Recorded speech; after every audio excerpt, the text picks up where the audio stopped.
August 31 అర్ధరాత్రి తర్వాత విజయవాడని ఒకవైపు నుంచి బుడమేరు ముంచేస్తుంటే మరోవైపు కృష్ణానది కూడా కంగారు పెట్టింది.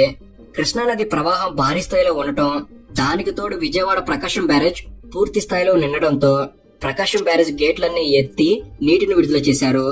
చరిత్రలో ఎన్నడూ లేని విధంగా 11,40,000 క్యూసెక్ల వరద ప్రవాహం ప్రకాశం బ్యారేజ్ నుంచి దిగువకు ప్రవహించింది. అయితే ప్రమాదకర స్థాయిలో ప్రవహిస్తున్న కృష్ణానదిలో 5 భారీ బోట్లు కొట్టుకు వచ్చి వేగంగా ప్రకాశం బ్యారేజ్ ని ఢీకొట్టాయి. దాంతో ప్రకాశం బ్యారేజ్ 69వ గేట్ కౌంటర్ వెయిట్ దెబ్బతింది. అయితే ఈ సంఘటన జరిగిన నాటి నుంచి అనుమానాలు వ్యక్తం అవుతూనే ఉన్నాయి. మొదట్లో ఈ బోట్లు ఢీకొన్న అంశాన్ని పెద్దగా పట్టించుకునే అధికారులు తాజాగా బ్యారేజ్ ను ఢీకొన్న బోట్ల మీద విచారణ జరపాలని పోలీసులకు ఫిర్యాదు చేయడంతో ఈ వ్యవహారం గురించి చర్చ మొదలైంది. అదీ కాక బ్యారేజ్ ను ఢీకొట్టిన బోట్లకు వైసీపీ రంగులు వేసి ఉండటంతో టీడీపీ కూడా ఈ వ్యవహారాన్ని ప్రస్తావిస్తూ ప్రభుత్వానికి చెడ్డ పేరు తీసుకురావడం కోసం వైసీపీ నాయకులు ఏకంగా బ్యారేజ్ ని డ్యామేజ్ చేసే కుట్ర చేశారని చెప్తున్నారు. దాంతో ఈ విషయం మీద రాజకీయ రచ్చ మొదలైంది. కాబట్టి అసలు ఈ ప్రకాశం బ్యారేజ్ చరిత్ర ఏంటి? నిజంగానే ప్రకాశం బ్యారేజ్ ని బోట్లతో ఢీకొట్టి కూల్చివేసే ప్రయత్నం జరిగిందా? అసలు ఆ బోట్లు ఎవరవి? ఇప్పటి వరకు ఎలాంటి విషయాలు బయటకు వచ్చాయి? అసలు బోట్లతో బ్యారేజ్ ను కూల్చడం సాధ్యమా? అసలు ఈ విషయంలో వైసీపీ చెప్తున్న వివరణ ఏంటి అనే ఇలాంటి విషయాల గురించి ఈ వీడియోలో మీకు స్పష్టంగా తెలియజేయబోతున్నాను. వీడియోలోనే మహారాష్ట్ర వెస్టర్న్ గట్స్ లో ఉన్న మహాబలేశ్వర్ లో జన్మించిన కృష్ణానది మహారాష్ట్ర, కర్ణాటక, తెలంగాణ, ఆంధ్రప్రదేశ్ ఈ 4 రాష్ట్రాల గుండా 1400 కిలోమీటర్ల దూరం ప్రయాణించి హంసల దీవి వద్ద సముద్రంలో కలుస్తుంది. ఈ ప్రయాణంలో తుంగభద్ర, కొయ్యన, ఘటప్రభ, మూసి, మున్నేరు, భీమ, పెదవాగు లాంటి ఉపనదులు వచ్చి కృష్ణానదిలో కలుస్తాయి. ఇక కృష్ణానది దోమ్, ఆల్మట్టి, నారాయణపూర్, చూరాల, శ్రీశైలం, నాగార్జున సాగర్, పులిచింతల ఇలాంటి ముఖ్యమైన ప్రాజెక్టులను కృష్ణానది దాటుకొని చివరగా విజయవాడ ప్రకాశం బ్యారేజ్ గుండా ప్రవహిస్తుంది. కృష్ణానది మీద నిర్మించిన చిట్ట చివరి బ్యారేజ్ ప్రకాశం బ్యారేజ్. ప్రకాశం బ్యారేజ్ ఆలోచన 1798లో మొదలైంది. ఈస్ట్ ఇండియా కంపెనీ వారు మద్రాసు, కలకత్తా మధ్య ప్రయాణం చేసేందుకు కృష్ణానది అడ్డుగా ఉండేది. దాంతో ప్రయాణ సౌకర్యం కోసం కృష్ణానదికి అడ్డుగా ఒక ఆనకట్ట అవసరమని కెప్టెన్ బకీల్ అనే వ్యక్తి 1798లో ఈస్ట్ ఇండియా కంపెనీకి ప్రతిపాదన పంపారు. 1798లో ప్రతిపాదన తయారైనా కూడా ఈస్ట్ ఇండియా కంపెనీ 40 సంవత్సరాల ఆనకట్ట నిర్మాణాన్ని పట్టించుకోలేదు. దాంతో 1839లో కెప్టెన్ బెస్ట్ అనే అధికారి మరోసారి కృష్ణానది మీద ఆనకట్ట అవసరమని మేజర్ సర్ ఆర్థర్ కాటన్ కు లేఖ రాశాడు. దాంతో 1841లో ఆర్థర్ కాటన్ దీనికి అంగీకరించి లండన్ వెళ్లి ఈస్ట్ ఇండియా కంపెనీ డైరెక్టర్ల బోర్డు నుంచి ఆనకట్ట నిర్మించేందుకు కావలసిన అనుమతులు మంజూరు చేయించారు. దాదాపు 9 సంవత్సరాల తర్వాత 1850లో ఈస్ట్ ఇండియా కంపెనీ కృష్ణానది మీద కలకత్తా, మద్రాస్ కు మధ్య ట్రాన్స్పోర్ట్ సౌకర్యం కోసం ఆనకట్ట నిర్మించేందుకు అంగీకరించి సర్వేలు చేసి విజయవాడ ఇంద్రకీలాద్రి కొండ వద్ద ఆనకట్ట కట్టేందుకు అనుమతులు తీసుకుంది. దాంతో 1852లో ₹1,75,00,000 ఒక మట్టి ఆనకట్టను నిర్మించారు. బ్రిటిష్ వారు నిర్మించిన ఈ మట్టి ఆనకట్ట వల్ల కలకత్తా, మద్రాసు మధ్య రోడ్డు సౌకర్యం అందుబాటులోకి రావడం మాత్రమే కాకుండా ఆనకట్ట వల్ల ఏర్పడ్డ బ్యాక్ వాటర్ కారణంగా నదీ పరివాహక ప్రాంత ప్రజలకు కూడా కృష్ణానది నీటిని ఉపయోగించుకునే అవకాశం దొరికింది. దాదాపు 7 లక్షల ఎకరాల వ్యవసాయ భూమికి నీరు లభించింది. అయితే బ్రిటిష్ వారు నిర్మించిన మట్టి ఆనకట్ట ఎత్తు చాలా తక్కువగా ఉండేది. దాంతో చిన్నపాటి వరదలు వచ్చినా ఈ ఆనకట్ట మీద నుంచి ప్రయాణించడం సాధ్యం అయ్యేది కాదు. దాంతో కొంతకాలానికే ఈ ఆనకట్ట వల్ల అనుకున్నంత ప్రయోజనం లేకుండా పోయింది. ఇక 1903లో కృష్ణానదికి భారీ వరదలొచ్చాయి. ఆ వరదలో మట్టి ఆనకట్ట పూర్తిగా ధ్వంసం అయిపోయింది. మళ్లీ మరమ్మతులు చేశారు. అలా వరదలొచ్చిన ప్రతిసారి మరమ్మతులు చేయడం, మళ్లీ అదే మట్టి ఆనకట్టను ఉపయోగించడం చేస్తుండేవారు. అలా 1920 తర్వాత బ్రిటిష్ వారు కృష్ణానది మీద రైల్వే బ్రిడ్జ్ నిర్మాణం పూర్తి చేయడంతో బ్రిటిష్ వారు పూర్తిగా ఈ మట్టి ఆనకట్టను మరమ్మతులు కూడా చేయించడం మానేశారు. ఇక 1947లో దేశానికి స్వతంత్రం వచ్చింది. కానీ ఆంధ్రప్రదేశ్ మాత్రం మద్రాసు రాష్ట్రంలో భాగంగా ఉండడంతో ఈ ఆనకట్టను అప్పటి ప్రభుత్వం పట్టించుకోలేదు. ఇక 1952లో కృష్ణానదికి భారీ వరద రావడంతో మట్టి ఆనకట్టకు గండిపడి కొంత భాగం ధ్వంసం అయ్యింది. ఇక 1953లో ప్రత్యేక ఆంధ్ర రాష్ట్రం అవతరించింది. దాంతో అప్పటి ముఖ్యమంత్రి టంగుటూరి ప్రకాశం పంతులు గారు ఈ ఆనకట్టకు శాశ్వత పరిష్కారంగా మట్టి ఆనకట్ట స్థానంలో బ్యారేజ్ నిర్మించాలని నిర్ణయించారు. దాంతో 1954 ఫిబ్రవరి 13న బ్యారేజ్ నిర్మాణం కోసం ప్రకాశం పంతులు గారు శంకుస్థాపన చేశారు. ₹2 కోట్ల ఖర్చుతో బ్యారేజ్ నిర్మాణం వేగంగా జరిగింది. అలా దాదాపుగా 4 సంవత్సరాలకు అనగా 1957 డిసెంబర్ 24కి బ్యారేజ్ నిర్మాణం పూర్తయింది. బ్యారేజ్ నిర్మాణం పూర్తయ్యే సమయానికి నీలం సంజీవ్ రెడ్డి గారు ముఖ్యమంత్రిగా ఉన్నారు. నీలం సంజీవ్ రెడ్డి గారు ఈ బ్యారేజ్ కి టంగుటూరి ప్రకాశం పంతులు గారి పేరు మీదుగా ప్రకాశం బ్యారేజ్ అనే పేరు పెట్టి జాతికి అంకితం చేశారు.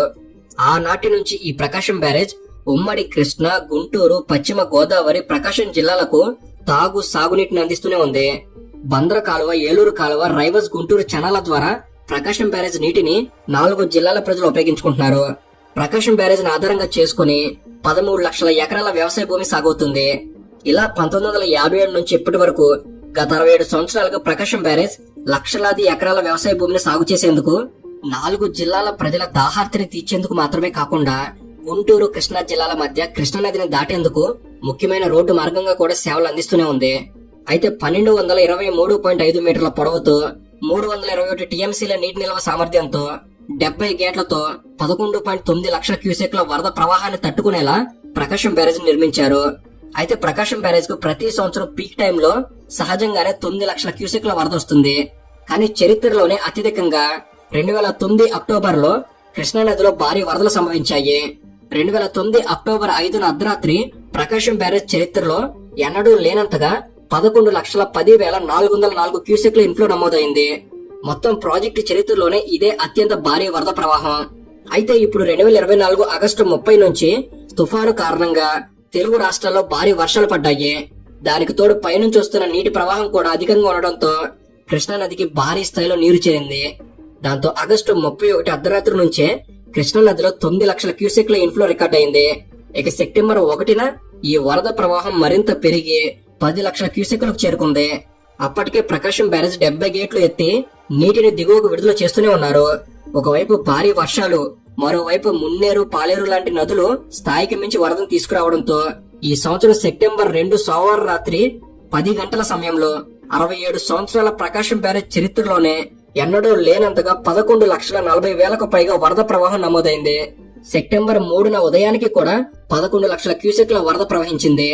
అయితే కృష్ణానదిలో ఇంత భారీ స్థాయి వరద ప్రవాహం ఉన్నప్పుడే విజయవాడలో అనేక ప్రాంతాలు బుడమేరు కాలువ ప్రవాహంలో చిక్కి ఇబ్బంది పడుతున్న సమయంలోనే సెప్టెంబర్ 2 తెల్లవారుజామున ప్రకాశం బ్యారేజ్ ని గేట్ నెంబర్ 67, 69, 70 వద్ద 5 బోట్లు ఢీకొట్టాయి. దాంతో గేట్ నెంబర్ 69 వద్ద కౌంటర్ వెయిట్ 2గా పగిలిపోయింది. బోట్లు ఢీకొట్టిన రోజున భారీ వరద కారణంగానే బోట్లు కొట్టుకొచ్చాయి అని అనుకున్నారంతా. విజయవాడ వరదల్లో అందరూ బిజీగా ఉండటంతో ఎవరు ఈ విషయాన్ని పెద్దగా పట్టించుకోలేదు. కానీ రాను రాను ముఖ్యమంత్రి, మంత్రులందరూ ఈ విషయం మీద స్పందిస్తూ ఉండటం, ఢీ కొట్టిన బోట్లకు వైసీపీ పార్టీ రంగులు వేసి ఉండటంతో క్రమంగా ఈ వ్యవహారం రాజకీయ రంగులు పులుముకుంది. ప్రకాశం బ్యారేజ్ ను డ్యామేజ్ చేసేందుకు, తద్వారా ప్రభుత్వానికి చెడ్డ పేరు తెచ్చే విధంగా కుట్ర జరిగింది అని తెలుగుదేశం పార్టీ వైఎస్ఆర్ కాంగ్రెస్ పార్టీని విమర్శించడం మొదలుపెట్టింది. విజయవాడ వరదల్లో ప్రభుత్వ వైఫల్యాలను కప్పిపుచ్చుకునేందుకు తెలుగుదేశం పార్టీ డైవర్షన్ పాలిటిక్స్ చేస్తుంది అని వైసీపీ తిరిగి కౌంటర్ ఇవ్వడం మొదలుపెట్టింది. కాబట్టి అసలు ఈ బోట్లు ఢీకొట్టిన విషయంలో ఇప్పటి వరకు ఏం జరిగింది? ఈ సంఘటనలో నిజంగానే వైసీపీ నాయకుల హస్తం ఉందా? తెలుగుదేశం పార్టీ అంటున్నట్టు ప్రకాశం బ్యారేజ్ ని కూల్చే కుట్ర నిజంగానే జరిగిందా అనే ఈ విషయాన్ని మనం ఇక్కడ గమనిస్తే, సెప్టెంబర్ 2న తెల్లవారుజామున ప్రకాశం బ్యారేజ్ వద్ద భారీ శబ్దం రావడంతో పోలీసులు బ్యారేజ్ ని గమనించారు. బ్యారేజ్ 67, 69, 70 గేట్ల వద్ద ముందుగా 3 భారీ బోట్లను గమనించారు. ఉదయానికెల్లా మరో బోటు సగం మునిగి సగం వరకు నీటిలో తేలుతూ కనిపించింది. ఇక సెప్టెంబర్ 4న తొలిసారిగా మీడియా వారు ముఖ్యమంత్రి చంద్రబాబు నాయుడు గారిని ఈ ప్రమాదం గురించి ప్రశ్నిస్తూ బోట్లు ప్రకాశం బ్యారేజ్ ని ఢీకొట్టడం వెనక ఎవరి హస్తమైనా ఉందని అనుకుంటున్నారా అని అడిగారు. రాజకీయాలు మాట్లాడే సమయం కాదు అని ఆయన సమాధానం చెప్పారు. కానీ ఈ వ్యవహారం మీద వ్యక్తమైన అనుమానాలు క్రమంగా పెరుగుతూ వచ్చాయి.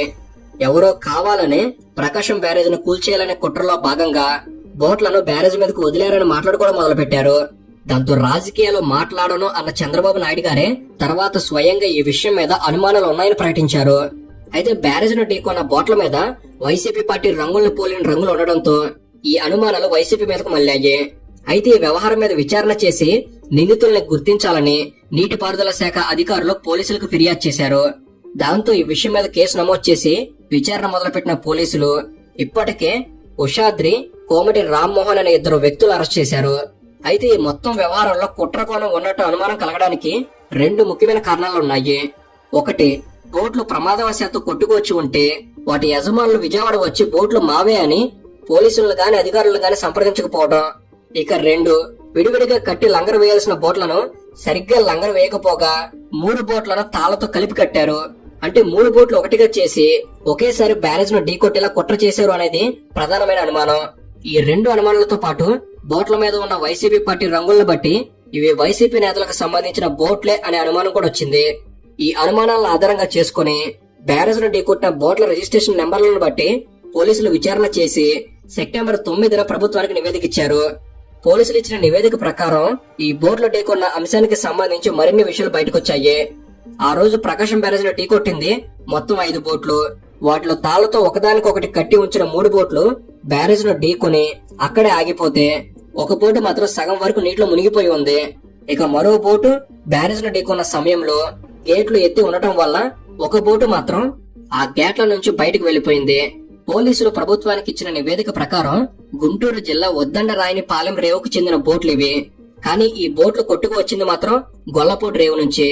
అయితే ఈ బోటు నెంబర్లను బట్టి ఉషాద్రి అనే వ్యక్తికి చెందిన బోట్లుగా వీటిని గుర్తించారు. ఉషాద్రి, రామ్మోహన్ వీరిద్దరికి వైసీపీ ఎమ్మెల్యే తలశీల రఘురాంతో సంబంధాలు ఉన్నట్టు, వాటితో పాటు బాపట్ల మాజీ ఎంపీ నందిగాం సురేష్ తో గతంలో కృష్ణానది నుంచి ఇసుక తీసేందుకు ఈ బోట్లను ఉపయోగించినట్టు కూడా పోలీసులు నిర్ధారించారు. దాంతో వైసీపీ నేతలు ప్రభుత్వానికి చెడ్డ పేరు తీసుకురావడం కోసం ఏకంగా బ్యారేజ్ ని కూల్చి కుట్ర చేశారు అని టీడీపీ విమర్శలు మొదలుపెట్టింది. అయితే దెబ్బతిన్న కౌంటర్ వెయిట్ల స్థానంలో కొత్త కౌంటర్ వెయిట్లను అధికారులు వెంటనే బిగించారు. ఇక సెప్టెంబర్ 10న ఈ వీడియో చేసే సమయానికి బ్యారేజ్ ను ఢీకొన్న బోట్లను తొలగించే పనులు కూడా ప్రారంభించారు. ఇక బోట్లతో బ్యారేజ్ ను ఢీకొట్టేలా చేయడం ద్వారా ప్రకాశం బ్యారేజ్ ను కూల్చడం నిజంగానే సాధ్యమా అంటే సాధ్యమే అని నిపుణులు అంటున్నారు.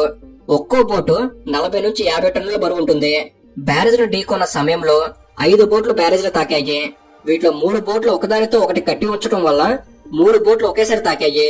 బోట్లు బ్యారేజ్ ను ఢీకొనే సమయంలో వాటి వేగం గంటకు 40 కిలోమీటర్ల వరకు ఉండవచ్చున అంచనా. అంటే దాదాపు 150 టన్నుల బరువు ఉన్న ఒక భారీ వస్తువు గంటకి 40 కిలోమీటర్ల వేగంతో తగలరాని చోట తగిలితే ఖచ్చితంగా బ్యారేజ్ కు నష్టం జరిగి ఉండేది అని నిపుణులు అంటున్నారు.